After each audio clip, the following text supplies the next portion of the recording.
নিজে কর্ম করতে না পারলে অমুক ভাই তমুক ভাই তাদের পিছনে কোনো কোনো লাভ নেই। এটা হচ্ছে পাঁচ কথার এক কথা, বাস্তব কথা। যারা দেশের বাইরে 17 বছর গুম হয়েছিল, তাদের নাম নিশানায় ছিল না, পরিবার ভেবেছিল হয়তো সে মারা গিয়েছে, তারা দেশে এসে দেখেন মন্ত্রী মিনিস্টার।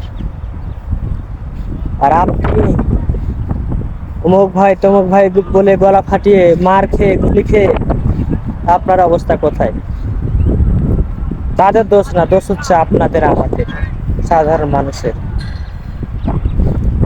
আবার আমরা নিজের মাথায় তেল নাই, কিন্তু আরেকজনের মাথায় টাকা কিস্তির উপর নিয়ে তেল ঢালার চেষ্টা করি।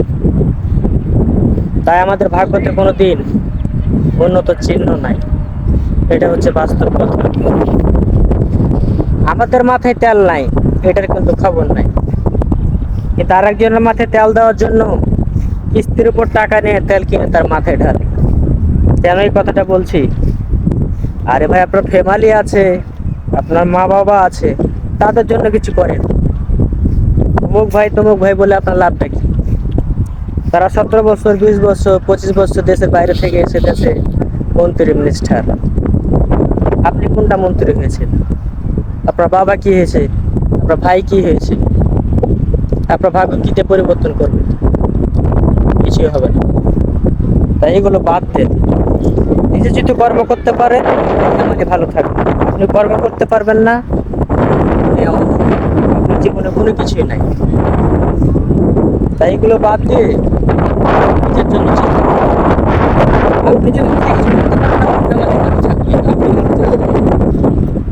আর একটা কথা কি জানেন?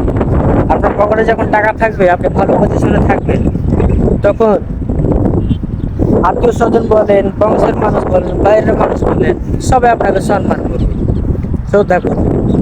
আর আপনি যখন ঠিকঠাক নিজের কাজই করবেন না, আর একজনের পিছে যে আমার ভাই তোমার ভাই তালি মারবেন, তাকে নাচাবেন, এটা ফ্যামিলির কাছেও খারাপ লাগে, ফ্যামিলি আপনাকে দেখতে পারবে না, বংশ বলে ছেলে মেয়ে ছেলে ভাই বন্ধুরাও দেখতে পারবে না, নিজের আত্মীয় স্বজনের গ্রামবাসীর লোকজন খারাপ করবে, আপনার জীবনটা বলতে পারে।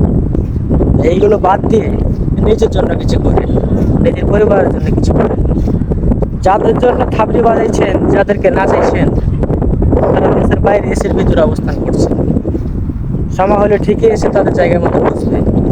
আর আপনাকে আর আমাকে সকাল 6টার সময় যেতে হবে, বিকাল 7টা 8টার সময় বাসায় আসতে হবে। এটা হচ্ছে আমাদের আসল পরিচয়। ভালো থাকবেন। আসসালামু আলাইকুম।